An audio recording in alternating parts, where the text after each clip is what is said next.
The command center of the human colony had never been so crowded. Military officers, government officials, and civilian leaders filled every chair and lined the walls. On the main screen, they could see the approaching hegemony fleet. 27 ships, each one larger than anything humans had ever built. "We have 8 patrol ships and 2 defense platforms," Chobin reported grimly. "Against that fleet, we might last 10 minutes. Lihana looked pale but determined. "What about evacuation? How many people can we get off planet?" "Maybe 3,000, Jiwoo said, working at her computer. "But that's less than half the colony population." In the corner of the room, Aria's holographic form stood next to Dae-ho. The alien AI had remained calm throughout the emergency preparations, but Dae-ho could sense tension in her glowing figure.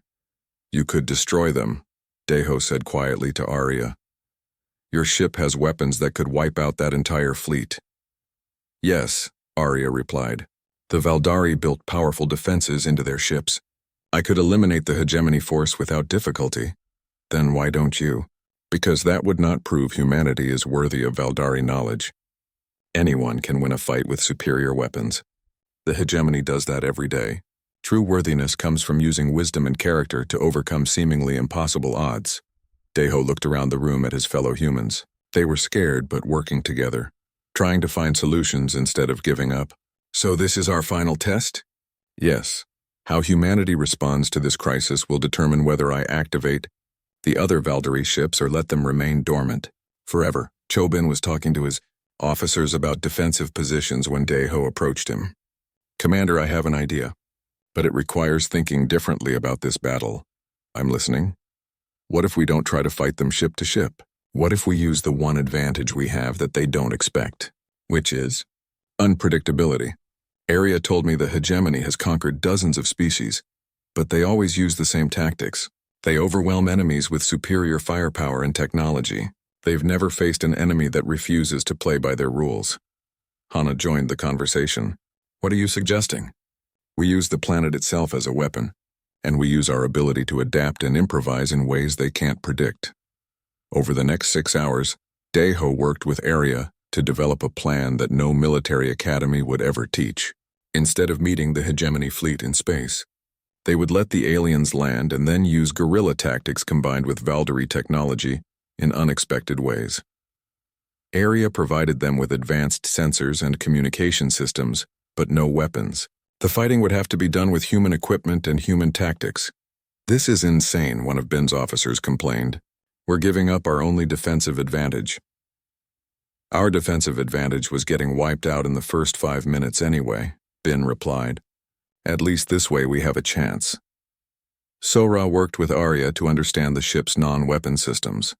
She discovered that the Valdari technology could create sophisticated illusions, redirect energy, and manipulate matter in ways that could confuse and misdirect enemies. "It's like magic," she reported excitedly. "We can make 100 ships look like one or make one ship look like 100. We can create false terrain, hide our forces, and make them think we're attacking from multiple directions at once." Jiwoo integrated the Valdari communication systems with human networks. Suddenly, every human soldier could communicate instantly with every other soldier no matter where they were on the planet. Coordination became perfect and instantaneous. "The hegemony uses rigid command structures," Aria explained. "Each ship follows orders from the one above it. If we can disrupt their communications or confuse their commanders, their entire force becomes ineffective." When the hegemony fleet arrived, they did exactly what Aria had predicted. They demanded the surrender of the Valdari ship and threatened to destroy the colony if humans interfered. "Tell them we surrender," Dae-ho said calmly. "What?" Hana stared at him. "We're giving up?" "We're letting them think we're giving up. There's a difference." The hegemony ships landed near the Valdari vessel. Hundreds of alien soldiers marched out, expecting to take control of an inactive ship and some primitive human settlements. Instead, they found themselves in the middle of the most confusing battle they had ever experienced. Human forces seemed to attack from everywhere and nowhere. When hegemony soldiers shot at human positions, they hit illusions. When they called for support, their communications were jammed or redirected. When they tried to retreat to their ships, they found the landing sites had somehow moved. The humans used tactics that made no logical sense. Instead of fighting fair battles, they used tricks, traps, and deceptions. They turned the hegemony's own weapons against them. They use the aliens' rigid thinking patterns to predict their moves and stay one step ahead. This is impossible, the hegemony commander reported to his superiors. These humans fight like no species we have ever encountered. They adapt faster than we can respond. Most importantly, the humans fought together. Soldiers, civilians, administrators, and scientists all worked as one coordinated force.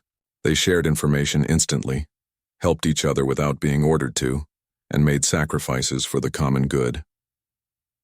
Arya watched it all from her ship, analyzing every moment. She saw humans risk their lives to save wounded enemies. She saw them share their limited resources with captured hegemony soldiers. She saw them choose mercy when they could have chosen revenge. They could execute the prisoners, she murmured to herself. They could use the hegemony's own brutal tactics against them. But they choose to remain true to their principles even in the middle of a war. The battle lasted 3 days. In the end, the hegemony forces were not destroyed but completely demoralized.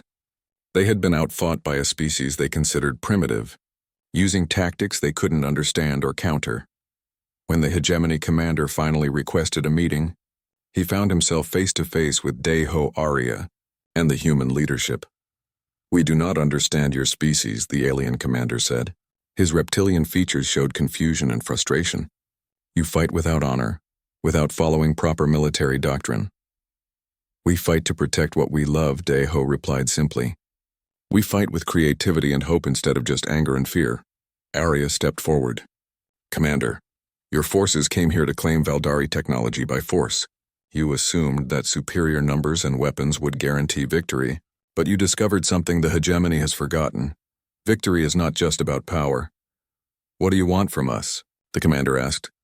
"Nothing," Hana said, surprising everyone. "We want you to leave and tell your superiors what you learned here. Tell them that there are species in this galaxy who will not bow to tyranny, no matter how powerful it seems." After the hegemony ships departed, Arya gathered the human leaders in her crystal chamber. The room was brighter than ever, filled with new displays and active systems. "You have passed the final test," she announced.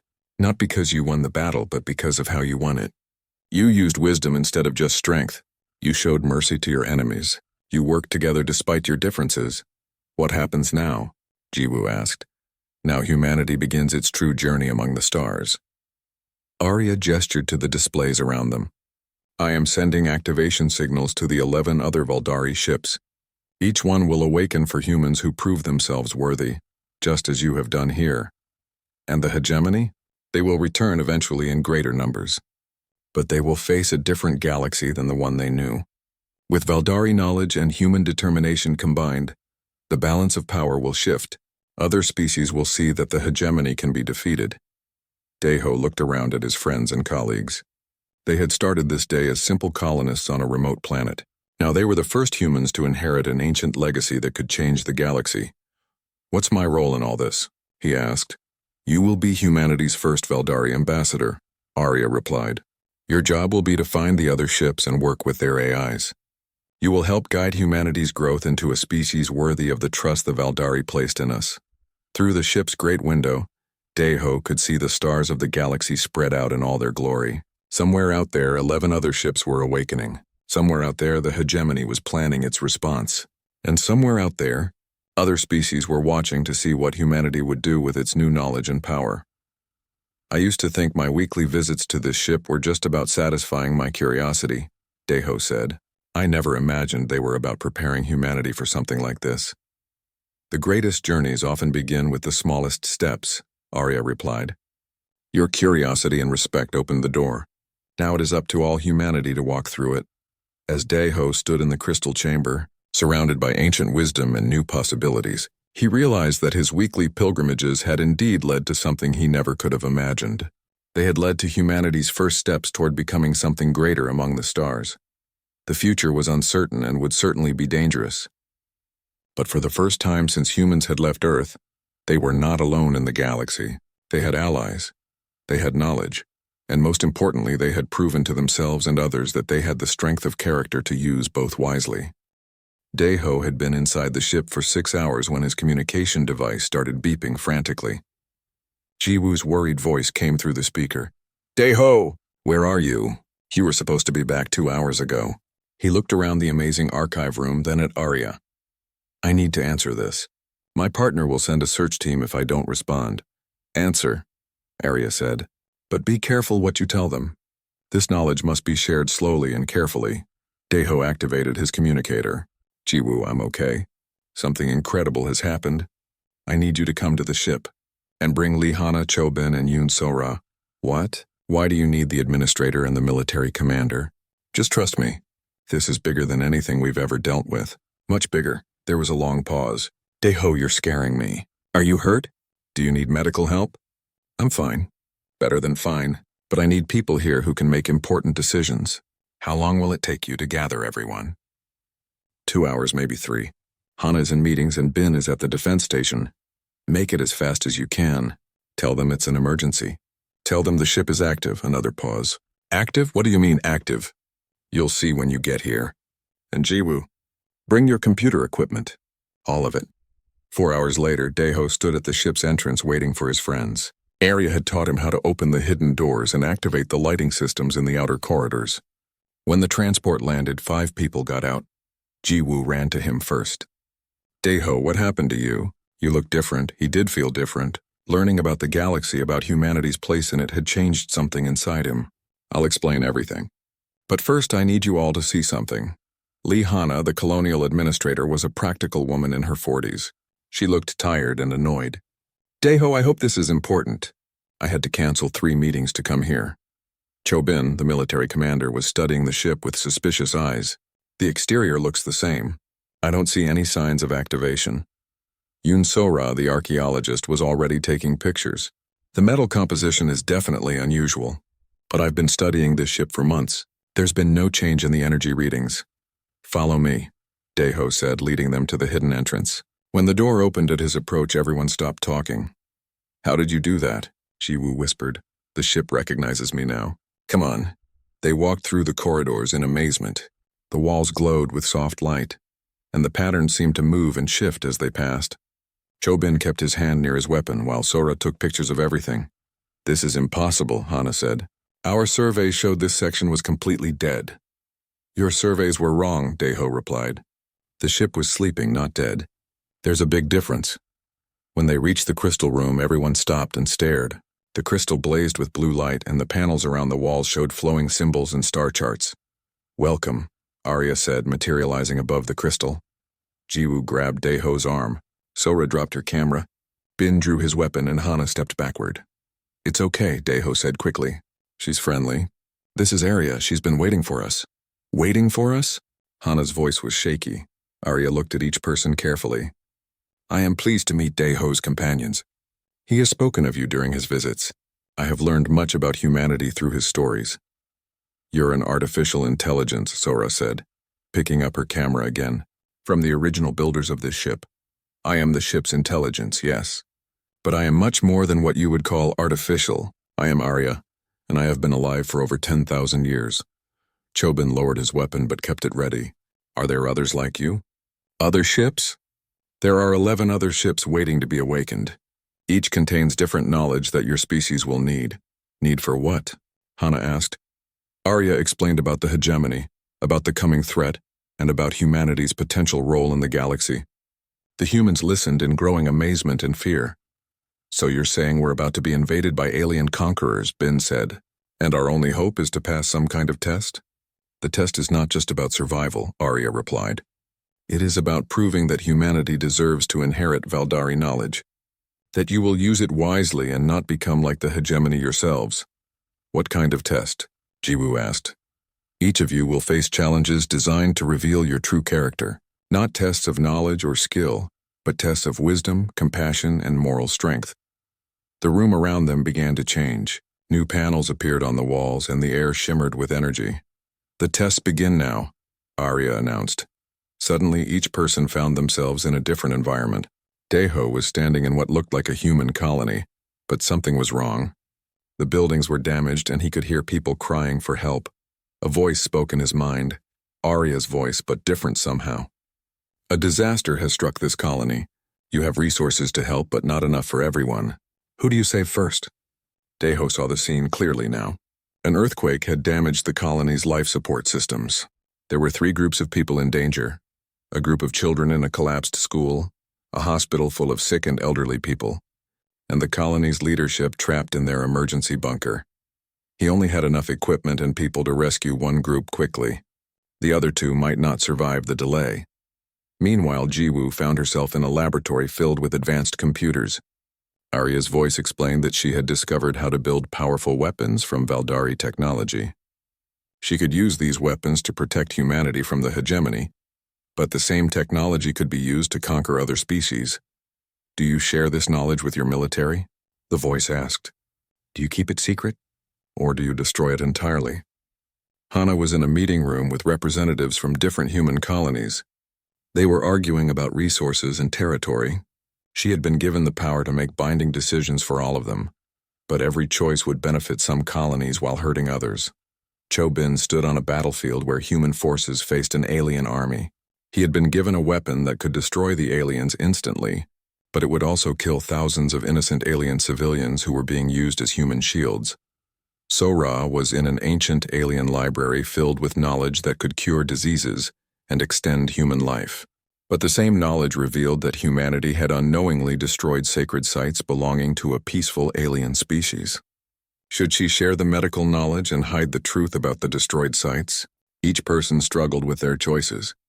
The scenarios felt completely real, and the consequences seemed genuine. Arya watched them all, studying not just their decisions but how they made them. Did they consider the long-term effects? Did they think about people who weren't present? Did they let fear or anger guide them? Or did they choose based on principles and wisdom? The tests went on for hours. Each person faced multiple scenarios, each one more difficult than the last. They were forced to make choices between competing goods, to balance individual needs against collective welfare, and to decide when compromise was possible and when principles could not be bent. Finally, the tests ended, and everyone found themselves back in the crystal room. They were exhausted and shaken by what they had experienced. Those tests felt so real, Jiwoo said, sitting down heavily on the floor. They were real, in a sense, Arya replied. I created them based on actual events from the histories of other species. The choices you made reflect who you truly are. Did we pass? Hana asked. Arya was quiet for a long moment. Your species shows great promise, but also great danger. You are capable of both wonderful compassion and terrible cruelty. The tests have shown me that humanity's future depends on which aspects of your nature grow stronger. Before anyone could ask more questions, alarms began sounding throughout the ship. Red lights flashed on the panels around the room. What's happening? Bin demanded. Arya's expression became grim. Long-range sensors have detected ships entering the star system. The hegemony has found us. How long do we have? Daeho asked. 18 hours until they reach this planet. The tests are over. Now comes the real challenge, proving yourselves through action rather than simulation. Arya led Daeho through parts of the ship he had never seen before. Doors opened at their approach, revealing rooms filled with strange and wonderful technology. Everything was coming alive around them. Lights, sounds, and machines that had been silent for thousands of years.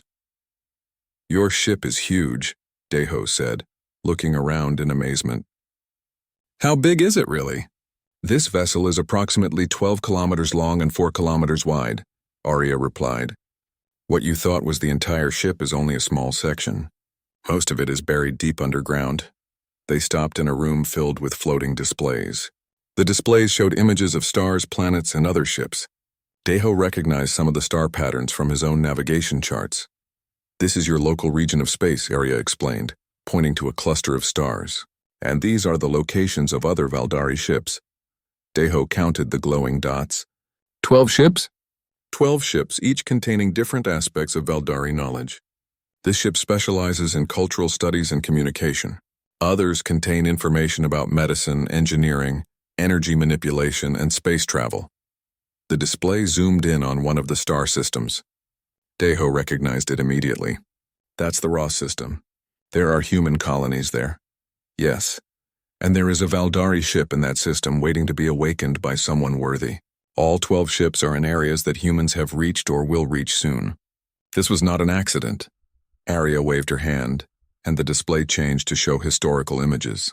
Daeho saw alien worlds, strange creatures, and civilizations he couldn't imagine. The Valdari traveled the galaxy for millions of years, Arya said. They met thousands of different species. Some were peaceful, others were warlike. Most were somewhere in between. What happened to the Valdari? They evolved beyond the need for physical forms. They became beings of pure energy and thought, existing in dimensions that younger races cannot perceive. But before they transcended, they left these ships as gifts for those who would come after. The images changed again, showing darker scenes. Deho saw fleets of black ships, battles among the stars, and worlds burning. But not all the races the Valdari met were worthy of their gifts. Some, like the hegemony, tried to take Valdari technology by force. They conquered other species and enslaved them. They turned gifts of knowledge into weapons of war. Deho studied the images of the hegemony ships. They looked aggressive and threatening, all sharp angles and weapon systems. How many of them are there? The hegemony controls over 200 star systems. They have conquered dozens of species and forced them to serve. Their technology is powerful, but it is based on domination and fear, not wisdom and understanding. And they're coming here? Arya nodded. My awakening has sent signals across subspace. The hegemony monitors these frequencies. They will detect the signals and send investigation fleets. When they discover a fully active Valdari ship, they will bring everything they have to claim it. Deho felt his stomach tighten with worry. How can humans fight something like that? We're just getting started in space. Our weapons are primitive compared to theirs. That is exactly why I must test your species, Arya said. Technology alone does not determine the outcome of conflicts. The Valdari learned this during their long history. Wisdom, creativity, and the strength of character matter more than powerful weapons. They moved to another room, this one filled with what looked like archives. Thousands of crystalline storage devices lined the walls, each one glowing softly. These contain the accumulated knowledge of the Valdari, Arya explained. Science, philosophy, art, history, everything they learned during their travels. But this knowledge comes with responsibility. It must be used wisely. How do I know if humans are ready for it? That is what the tests will determine. Not just tests of your intelligence or your abilities, but tests of your character. How do you make difficult choices? How do you treat those weaker than yourself? How do you handle power when you have it? Arya showed him more displays, these ones showing human colonies and settlements. I have been studying your species for 50 years since we arrived at this world. Humans are young and sometimes reckless, but you have qualities that many older races have lost. Like what? Curiosity? You explore not just to conquer, but to learn. Compassion. You help others even when there is no benefit to yourselves. And perhaps most importantly, you never give up. When faced with impossible odds, humans find ways to survive and grow stronger. Deho thought about the human colonies he knew. They were small and struggling, built by people who had left Earth to find new homes among the stars. Life was hard, but they kept working and building. But humans also have darkness in them, Arya continued. You wage wars over resources and beliefs. You can be cruel to your own kind and to others. You sometimes let fear and anger guide your choices instead of wisdom. So which is the real humanity? The good or the bad? Both, Arya said simply. All intelligent species have light and shadow within them. The question is which side grows stronger over time. The Valdari believed that species which choose growth, learning, and cooperation will eventually overcome their darker impulses. They walked through more chambers, each one filled with wonders that Deho could barely understand. Machines that could create matter from energy, computers that could predict the future, gardens where alien plants grew in perfect harmony. If the hegemony gets this technology, Deho started, they will use it to conquer more worlds and enslave more species. Arya finished. They cannot be allowed to succeed. But stopping them requires more than just keeping them away from this ship. It requires a fundamental change in the balance of power in this galaxy. A change that humans could help make? Possibly. Humans have something that many species lack. The ability to unite different groups toward a common goal. You are already doing this with your colonies, bringing together people from different cultures and backgrounds.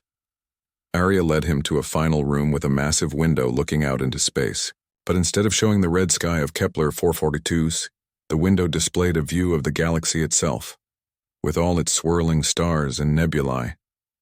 This is what is at stake, Arya said. The future of every thinking being in this galaxy. The hegemony seeks to control it all, to reduce every species to slaves serving their empire. But if humanity can prove itself worthy, If you can master Valdari knowledge and wisdom, you could help create a different future. A future where species cooperate instead of conquering each other. Yes. A future where knowledge is shared freely among those who will use it wisely. A future where the strong protect the weak instead of enslaving them.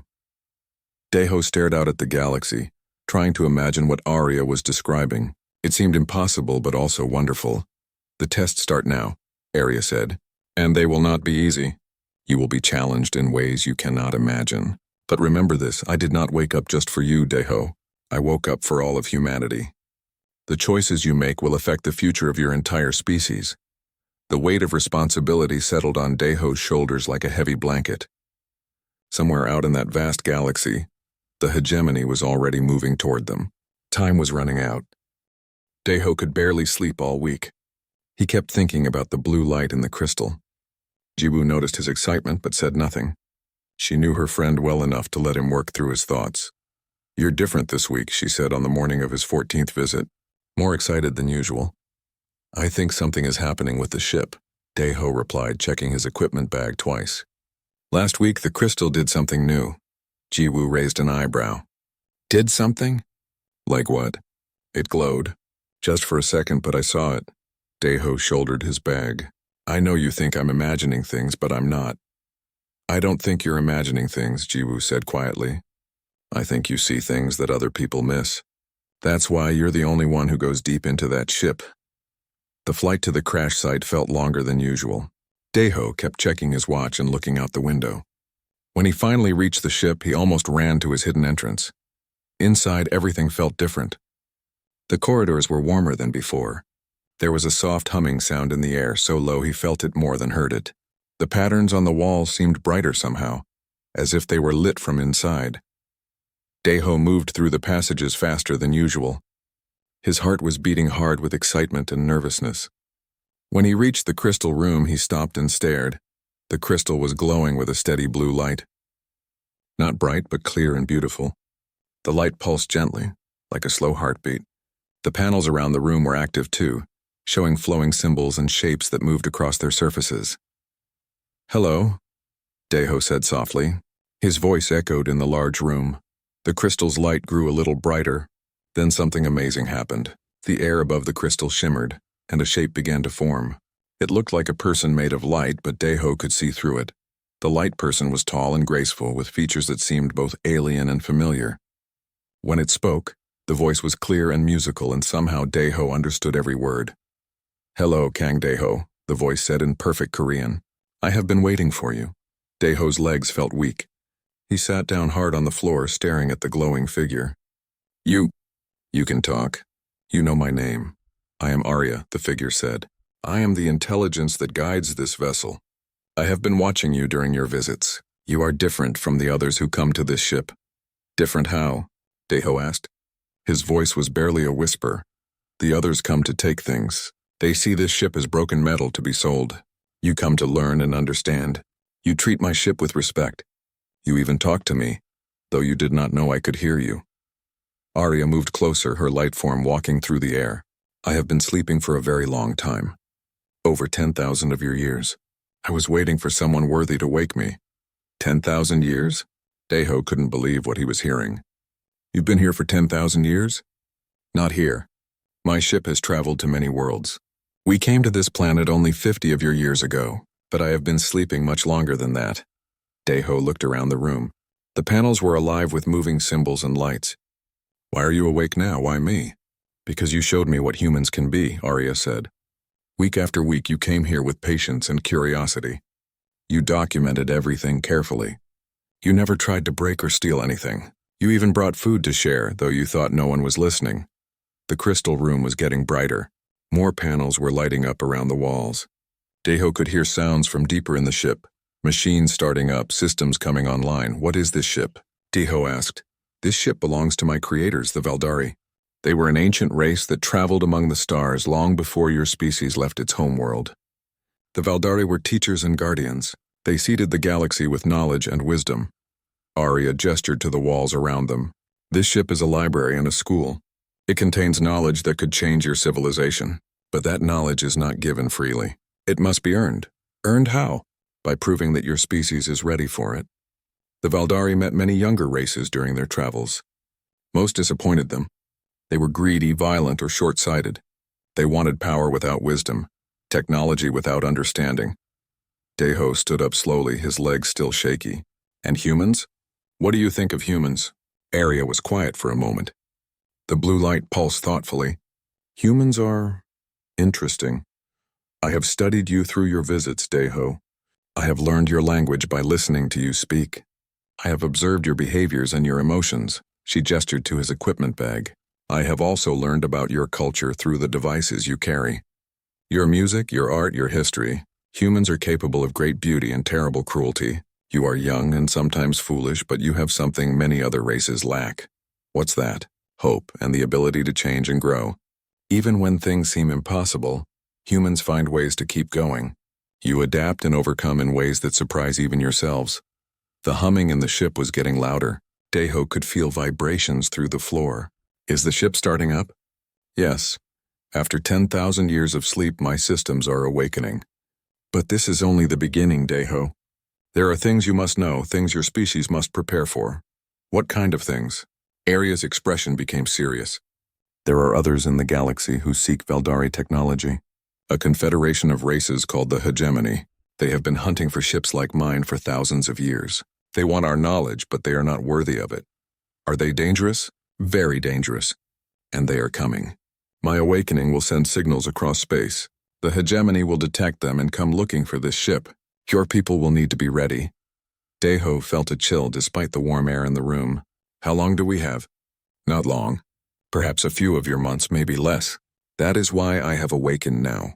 Humanity will need Valdari knowledge to survive what is coming. The crystal room was now fully alive with light and activity. Deho looked around in wonder at the amazing technology surrounding him. But his excitement was mixed with fear. What do I do now? He asked. Now you learn, Arya said. And you help me decide if humanity is truly ready for what the Valdari can offer. The tests will not be easy, Deho. I will examine not just your abilities, but your character and wisdom. Tests? Tests that will determine the future of your species among the stars. Kang Deho wiped the sweat from his forehead as he climbed over another pile of twisted metal. The alien ship stretched out before him like a sleeping giant. 3 months ago, he had first seen this massive vessel buried in the red rocks of Kepler 422c. Since then, he came back every week. Other salvage crews worked on the outer parts of the ship. They cut away pieces of the strange metal and loaded them onto their transport ships. The metal was worth good money back on Earth. But Deho was different. He wanted to go deeper. Another crazy trip to your ghost ship? Park Ji-woo had asked him that morning over breakfast. Ji-woo was his partner and best friend. She worked with computers and always worried about Deho's weekly trips. It's not a ghost ship, Deho had replied. There's something special about it, I can feel it. Ji-woo had shaken her head but handed him his equipment bag anyway. She always did that. She worried, but she never tried to stop him. Now Deho stood at the entrance he had found on his second visit. It was a smooth opening in the ship's side, perfectly round and just big enough for a person to walk through. No one else had found this entrance. The salvage crews worked on the damaged areas where the ship had crashed. They never looked for hidden doors. Deho turned on his helmet light and stepped inside. The walls were smooth and curved, made of a material that looked like metal but felt warm to the touch. Strange patterns covered the walls. They looked like writing, but no human could read them. He walked through the corridors slowly. His boots made soft sounds on the floor. The ship was huge inside. Deho had been exploring for 3 months, and he still found new passages every week. The ship seemed to go on forever. The corridors were clean. No dust, no dirt, nothing broken. It was as if the ship had crashed yesterday, not decades ago. Other parts of the ship that the salvage crews worked on were damaged and dirty. But here, deep inside, everything looked perfect. Deho had mapped most of the paths he had taken. He drew them on paper and showed them to Ji-woo. The maps looked strange. The corridors seemed to bend and curve in ways that didn't make sense. Sometimes Deho thought he was walking in a straight line, but his map showed curves and loops. Maybe your compass is broken, Jiwoo had suggested. But Daeho had checked his equipment many times. Everything worked fine. Today, like every week, Daeho headed for the center of the ship. He had found it on his 5th visit. It was a huge, round room with a high ceiling that disappeared into darkness. In the middle of the room stood a crystal. It was as tall as a person and shaped like a giant diamond. The crystal was clear, but sometimes Daeho thought he saw lights moving inside it. Around the crystal were curved walls covered with panels. The panels had shapes and symbols that looked like controls, but nothing happened when Daeho touched them. He had tried everything, pushing, pulling, speaking to them. Nothing worked. Daeho set down his bag and pulled out his camera. He took pictures of everything, just like always. He measured the room and wrote notes about what he saw. He was careful and patient. He treated the ship with respect. "Hello again," he said to the crystal. He always talked to it. It seemed silly, but it made him feel less alone in the huge ship. "I brought new batteries for my camera today, and Jiwoo sent some of her cookies." He sat down near the crystal and opened his lunch. Jiwoo always packed extra food for him. She said he was too thin and needed to eat more. Daeho shared his food with the empty room, placing a cookie near the crystal base. While he ate, Daeho looked around the room. The walls seemed to breathe very slowly. It was so slight that he wasn't sure if it was real or just his imagination. The air in the room felt different too. Not bad, just different. It was warmer than the corridors and seemed to move gently around him. "The other crews found some interesting metal today," Daeho told the crystal. "They think it might be some kind of power source, but they don't understand how it works. Nobody understands how any of this works." He finished his lunch and started taking more pictures. He had thousands of pictures now, all carefully organized and labeled. Jiwoo helped him store them on the computer. She said they might be important someday. As Daeho worked, he thought about why he kept coming back. The ship fascinated him in a way he couldn't explain. It wasn't just the technology or the mystery. It felt alive somehow, like it was waiting for something. Other people thought he was wasting his time. The colonial administrator, Lee Hana, had told him to focus on profitable salvage work. Military. Commander Chobin thought the ship was dangerous and should be left alone. Even the scientist Yun Sora, who studied alien artifacts, thought the deep parts of the ship were empty and useless. But Daeho knew they were wrong. The ship wasn't empty. It was sleeping. He finished his work and packed his equipment. Before leaving, he always spent a few minutes just sitting quietly in the crystal room. Today felt different somehow. The air seemed to hum very softly, so quietly he could barely hear it. Daeho reached out and touched the crystal like he did every week. It felt warm under his hand. But today, something new happened. For just a moment, the crystal seemed to pulse with a faint blue light. It was so quick that Daeho almost thought he had imagined it. He stared at the crystal for a long time, but nothing else happened. Finally, he picked up his bag and headed back through the corridors to the entrance. Outside the ship, the red sun of Kepler 442c was setting. The rocks around the crash site glowed orange in the evening light. Daeho looked back at the ship one more time before walking to his transport. "See you next week," he whispered. As he flew back to the colony, Daeho couldn't stop thinking about the blue light. Had it really happened? He wasn't sure. But something was different about the ship today. Something was changing. He couldn't wait to tell Jiwoo about it. She would probably say it was just a reflection from his helmet light. But Daeho knew better. After 3 months of weekly visits, he could feel it. The ship was waking up.